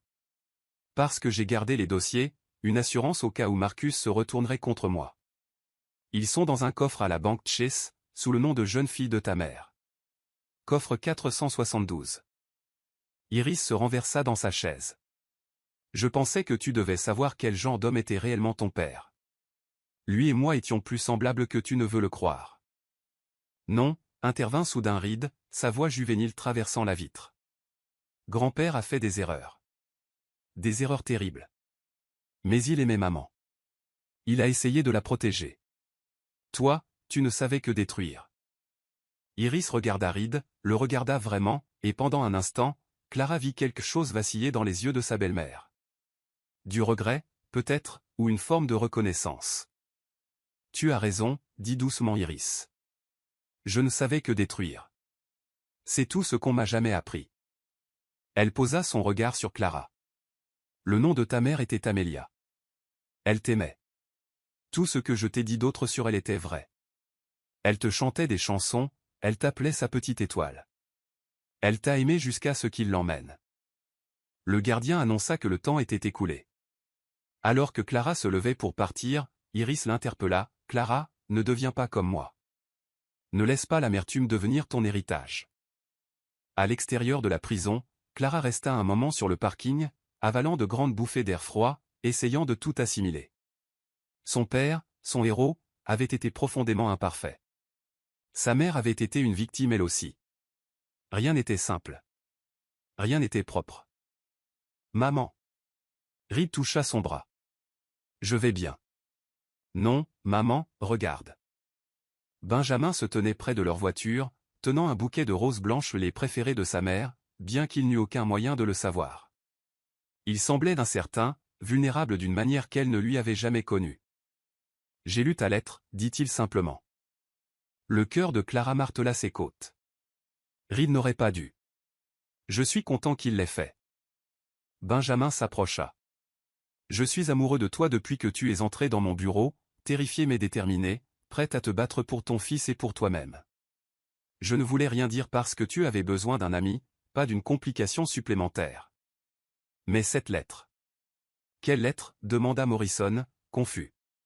Celle où maman dit qu'elle l'aime et qu'elle veut qu'il reste, et qui lui donne l'impression que le monde a retrouvé ses couleurs, précisa Reed, très serviable. Reed. Quoi? C'est vrai. Benjamin rit, un rire doux et surpris. C'est vrai? Clara regarda cet homme qui les avait sauvés, qui l'avait vue au plus bas et qui la regardait toujours comme si elle était précieuse, prêt à s'éloigner pour la protéger d'une autre complication. Oui, dit-elle. C'est vrai. Il l'embrassa alors, là, sur le parking de Riker Island, avec les lumières de la ville scintillant sur l'eau, sous les acclamations de Reed et les marmonnements de Morrison à propos des jeunes et de leur sens du timing. Ce n'était pas un baiser de conte de fées.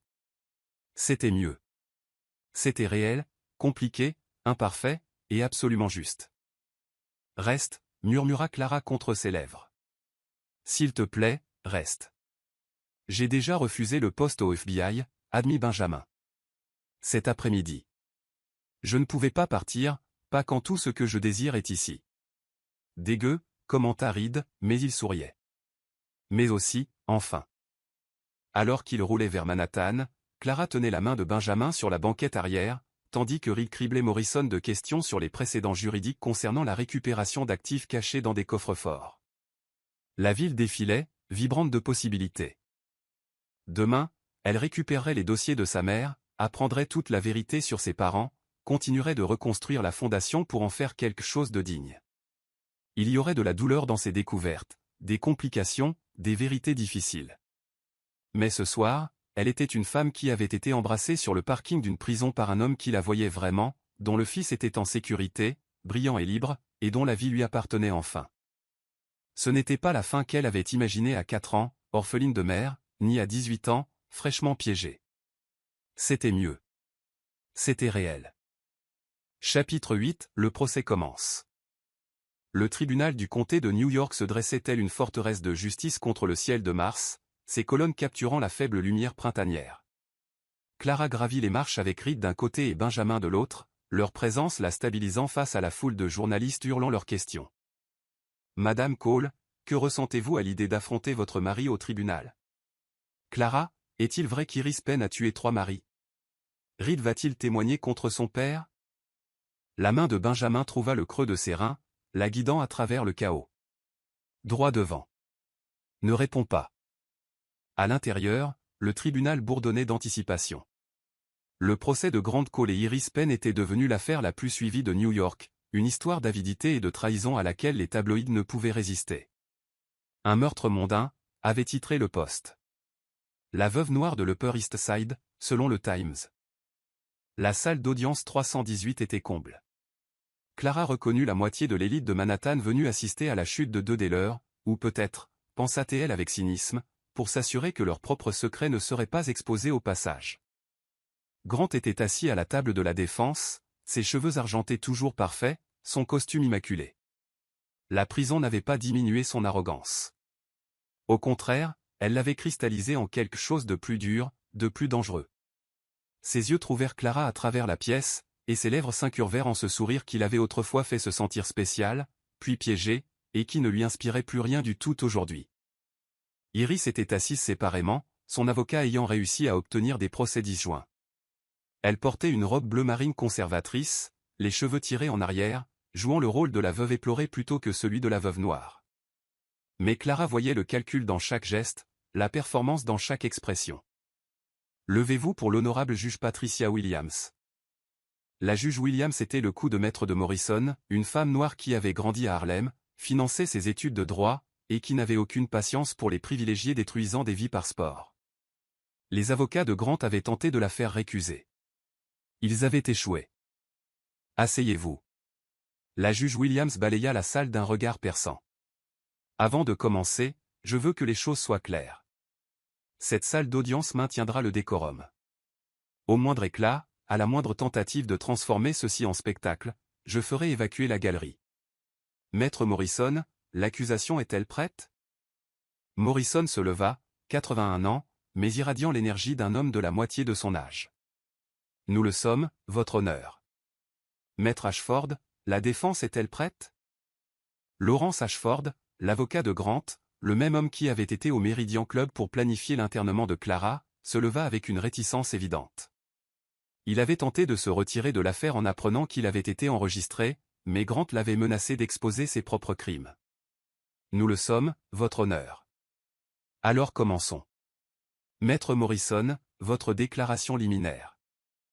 Morrison se dirigea vers le centre de la salle d'audience avec la délibération d'un homme qui avait attendu ce moment depuis des décennies. Mesdames et messieurs les jurés, ceci est une histoire de vol. Pas seulement le vol d'argent, bien que 31 millions de dollars soit certainement significatif. Pas seulement le vol de biens, bien que des domaines et des actifs aient été dérobés. Il s'agit du vol d'une vie. De plusieurs vies. Il se tourna vers Grant. L'accusé, Grant Cole, a épousé Clara Hill alors qu'elle avait 18 ans et pleurait la mort de son père. Il a promis de la protéger, de gérer son héritage jusqu'à ce qu'elle soit prête. Au lieu de cela, il a systématiquement tout volé tout en complotant pour la faire interner dans une institution psychiatrique et probablement la tuer. Des halètements parcoururent la galerie. La juge Williams frappa un coup sec avec son marteau. Morrison continua, sa voix portant le poids des preuves. Vous entendrez des enregistrements de Grant Cole et Iris Penn discutant du meurtre de Marcus Hale à la digitaline. Vous verrez des documents falsifiés, des transferts frauduleux et des évaluations psychiatriques pour une femme qui n'a jamais rencontré le médecin qui était censé la traiter. Vous entendrez un garçon de 11 ans qui a passé 3 ans à rassembler des preuves parce qu'aucun adulte ne voulait protéger sa mère. Il marqua une pause, laissant les mots s'imprégner. Grant Cole n'est pas un mari qui a fait des erreurs. C'est un prédateur qui a vu une adolescente en deuil avec une fortune et a décidé de prendre son argent et sa vie. Nous le prouverons au-delà de tout doute raisonnable. Le premier témoin fut Dorothy Chen, l'ancienne secrétaire de Marcus Hale. À 73 ans, elle se déplaça prudemment vers la barre, mais sa voix fut forte lorsqu'elle prêta serment. Madame Chen, commença Morrison, combien de temps avez-vous travaillé pour Marcus Hale ? 22 ans. Connaissiez-vous Iris Penn durant cette période ? Oui. Elle a épousé Monsieur Hale quand Clara avait 4 ans. Les yeux de Dorothy trouvèrent Clara dans la galerie. La dernière année de sa vie, Monsieur Hale a découvert qu'Iris avait une liaison. Il m'a montré des photos.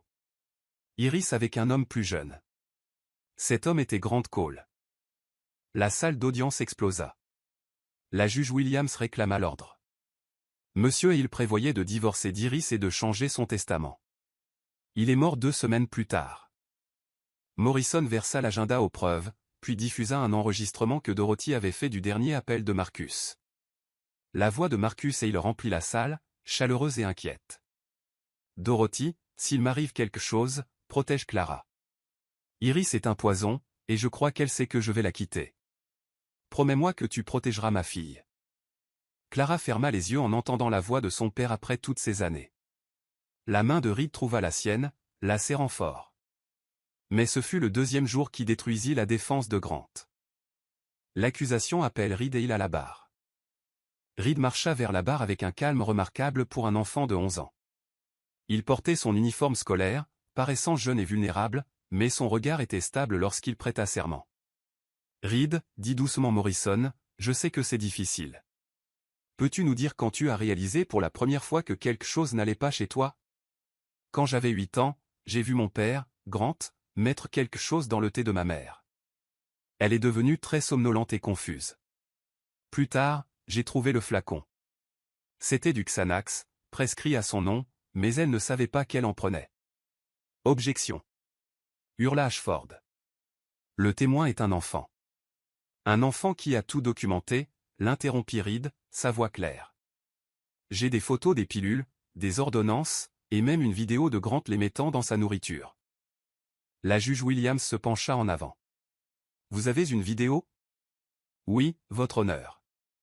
J'ai commencé à enregistrer des choses quand j'avais 9 ans. Je savais que quelque chose clochait, mais personne n'aurait écouté un gosse. Alors j'ai décidé d'obtenir des preuves. Morrison diffusa les vidéos, Grant droguant le café de Clara, discutant au téléphone de la façon dont, un petit extra la garderait docile, riant de la facilité avec laquelle il la contrôlait. Clara vit les visages des jurés passer du scepticisme à l'horreur, puis à la rage. Reed, continua Morrison, parle-nous de la nuit au Meridian Club. Reed décrivit comment il avait suivi Grant, escaladé l'escalier de secours, enregistré la conversation sur l'internement de Clara et son envoi en Suisse. Sa voix restait stable, mais Clara voyait ses mains trembler légèrement. J'avais peur, admit Reed. Pas pour moi, mais pour ma maman. Ils allaient l'enfermer et ensuite la tuer, faire passer ça pour un suicide. Vraiment ? Reed sortit son carnet, celui qu'il portait depuis 3 ans. J'ai ici une copie d'un email de Grant au docteur Reeves discutant de la solution finale au problème Clara. Ce sont ces mots. L'email fut versé au dossier. Le jury regarda Grant avec un dégoût non dissimulé. Le 3e jour, Benjamin témoigna en tant qu'expert comptable judiciaire ayant découvert les crimes financiers. Il guida le jury à travers chaque document falsifié, chaque transfert frauduleux, chaque compte caché. C'était dévastateur de précision. Monsieur Hartley, demanda Morrison, selon votre opinion professionnelle, quel était le but ultime de cette fraude ? Le contrôle total et l'élimination éventuelle de Clara Cole. Le schéma est clair. Isolement systématique, vol financier, manipulation psychologique, et enfin, suppression physique. Ce n'était pas seulement une fraude. C'était une tentative de meurtre au ralenti. Le 4e jour amena le docteur Reeves, qui avait passé un accord avec les procureurs. Il ressemblait à un homme brisé, les mains tremblantes alors qu'il admettait avoir falsifié les évaluations psychiatriques, prescrit des médicaments pour Clara que Grant administrait à son insu, et accepté de l'interner contre rémunération. Grant Cole m'a versé $300 000 sur 3 ans, dit-il, pour créer une trace écrite montrant que Clara Cole était mentalement instable. Avez-vous déjà rencontré Clara Cole? Demanda Morrison. Jamais. Tout a été fabriqué. Et le certificat de décès de Marcus Hale? Reeves regarda le sol. Grant et Iris m'ont donné $50 000 pour le signer sans autopsie. Ils ont dit que c'était une cause naturelle, mais... L'empoisonnement à la digitaline imite parfaitement une crise cardiaque. Le 5e jour, ce fut au tour de Clara. Elle prit place à la barre, portant le même verre émeraude que son père avait aimé, les perles de sa mère à son cou. Elle regarda Grant, Iris, et la foule qui avait observé sa destruction comme un divertissement, et ne ressentit rien. Ils étaient déjà des fantômes. Mademoiselle Hale, commença Morrison. Parlez-nous de votre mariage avec Grant Cole. Clara parla pendant 2 heures, d'avoir 18 ans et d'être en deuil, de la manipulation d'Iris, de 11 années de doses contrôlées, de comptes bancaires contrôlés et de mouvements contrôlés, de la découverte de la vérité, du courage de Reed, de la reconquête de sa vie. Est-ce que vous haïssez Grant Cole? Demanda finalement Morrison. Clara réfléchit à la question. Non. La haine signifierait qu'il a encore du pouvoir sur moi. Il n'est juste rien. Un voleur qui a dérobé 11 années que je ne peux pas récupérer, mais j'ai le reste de ma vie, et Reed a toute sa vie, et nous sommes libres. C'est tout ce qui compte. Le contre-interrogatoire d'Ashford tenta de la dépeindre comme amère, vindicative, possiblement instable, comme Grant l'avait prétendu. N'est-il pas vrai que vous êtes en relation avec Benjamin Hartley, l'expert comptable? Oui. N'est-ce pas commode? Vous couchez avec votre témoin vedette. Benjamin commença à se lever, mais Clara sourit. Maître Ashford, j'ai passé 11 ans avec un homme qui m'a drogué, volé et a planifié de me tuer. Benjamin Hartley a aidé à me sauver la vie, a traité mon fils avec respect, et ne m'a jamais dit une seule fois quoi penser, ressentir, boire ou porter. Si c'est commode, alors oui, c'est très commode d'être avec quelqu'un qui me voit comme un être humain plutôt que comme un compte en banque avec un pouls. La galerie éclata en applaudissements avant que la juge Williams ne puisse réclamer le silence. Le jury délibéra pendant exactement 3 heures. Sur le chef de meurtre au 1er degré, nous déclarons l'accusé Grant Cole coupable. Sur le chef de complot pour commettre un meurtre, coupable. Sur le chef de fraude excédant $10 millions, coupable. Les verdicts continuèrent pendant 20 minutes, coupable sur les 37 chefs d'accusation. Le visage de Grant ne changea jamais d'expression, comme s'il ne pouvait pas tout à fait croire que son plan parfait avait échoué, qu'un garçon de 11 ans et une femme qu'il jugeait brisée l'avaient détruit. Alors que les huissiers l'emmenaient, il regarda Clara une dernière fois. Tu échoueras sans moi. Tu ne sais pas gérer cet argent. Regarde-moi faire, dit Clara. À l'extérieur du tribunal, Manhattan n'avait jamais paru plus belle. Les cerisiers commençaient à fleurir au parc de l'hôtel de ville, et l'air portait la promesse du printemps. Maman, dit Reed, on a gagné. Oui, mon bébé, on a gagné. Le bras de Benjamin entoura ses épaules, solide, chaud et réel. Et maintenant?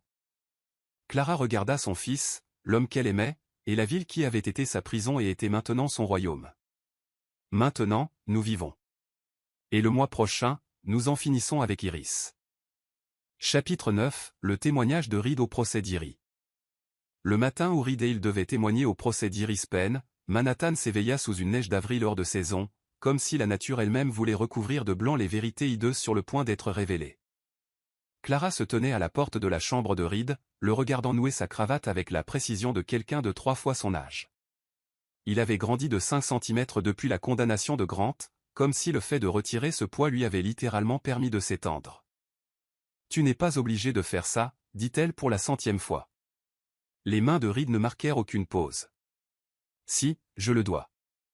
Iris a tué grand-père. Elle t'a détruite pendant 25 ans. Quelqu'un doit dire la vérité sur ce qu'elle est. Benjamin apparut dans l'encadrement de la porte avec du café et du chocolat chaud. Depuis la condamnation de Grant un mois plus tôt, il avait essentiellement emménagé, bien qu'il maintienne la fiction de son propre appartement. Reed avait déjà commencé à l'appeler Ben, mais jamais papa. Ce mot avait été empoisonné au-delà de toute rédemption. La voiture est là, dit Benjamin. Morrison est déjà au tribunal. Il dit que l'avocat d'Iris prépare quelque chose. Qu'ils préparent ce qu'ils veulent, dit Reed en ramassant son carnet de preuves. Le trajet vers le tribunal fut silencieux. Clara tenait la main de Reed pendant que Benjamin conduisait, prenant un détour pour éviter le pire de la nuée de photographes. Mais ils attendaient quand même, des dizaines d'entre eux, hurlant des questions. Monsieur Hale. Reed. Qu'est-ce que ça fait de témoigner contre sa grand-mère? Reed s'arrêta si soudainement que Clara manqua de trébucher. Il se tourna vers le journaliste le plus proche, son jeune visage parfaitement composé. Elle n'a jamais été ma grand-mère. Les grand-mères font des biscuits et racontent des histoires. Iris Penn a empoisonné mon grand-père avec du thé à la digitaline et a compté son argent pendant qu'il mourait. Si vous devez rapporter cette histoire, au moins rapportez les faits correctement. Les journalistes se turent, puis explosèrent en de nouvelles questions. Mais Benjamin les guidait déjà à l'intérieur. La salle d'audience 318 semblait identique, mais l'atmosphère était différente. L'absence de Grant changeait l'énergie. Iris était assise seule à la table de la défense, sa beauté semblant plus tranchante sans la masse de Grant à ses côtés. Elle portait du gris perle, ses cheveux en chignon banane, incarnant parfaitement la veuve éplorée plutôt que la veuve noire qu'elle était.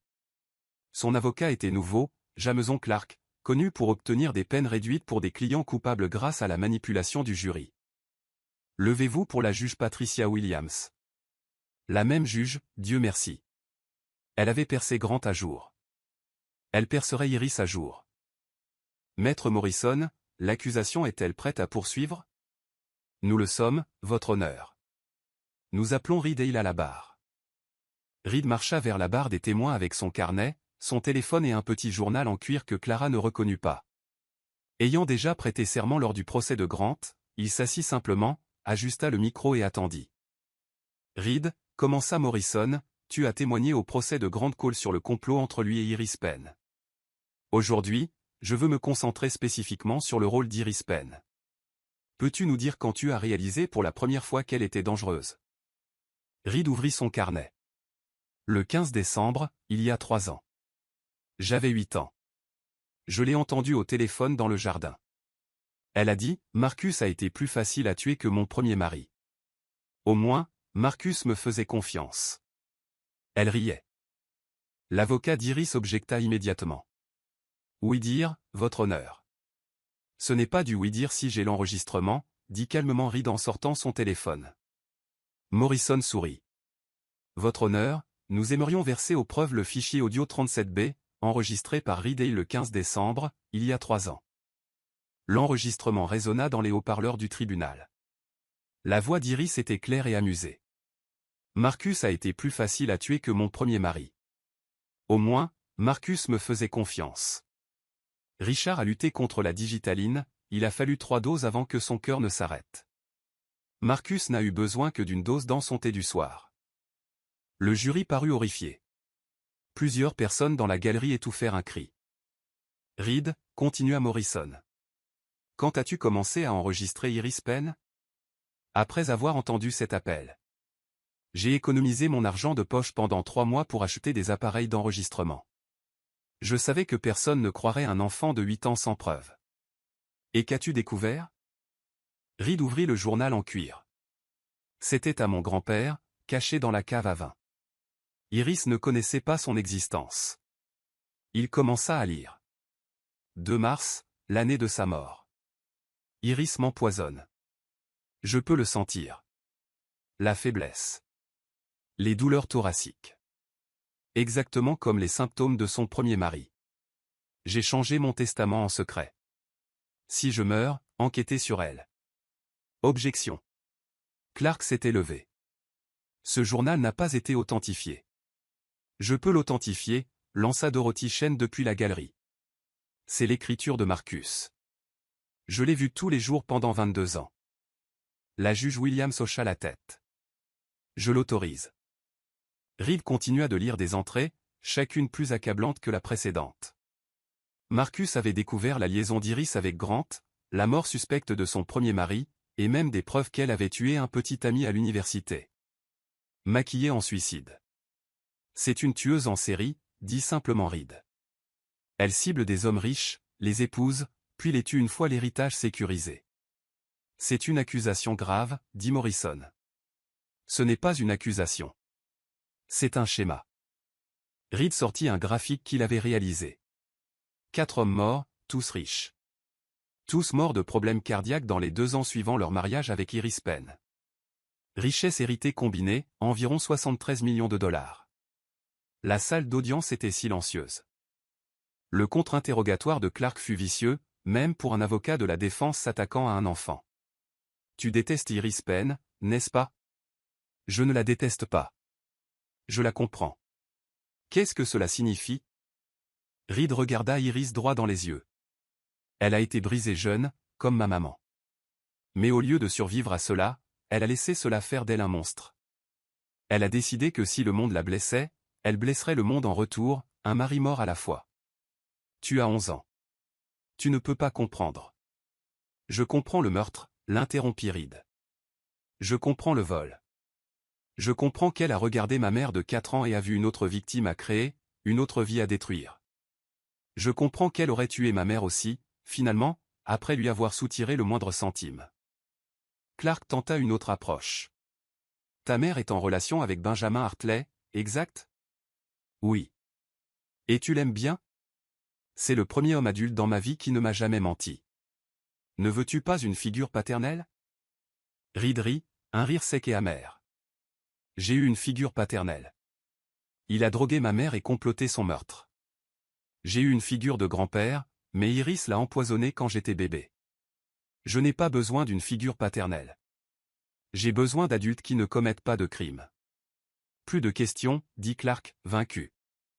Morrison se leva pour le réexamen. Reed, une dernière question. Que attends-tu de ce procès? Reed réfléchit un instant.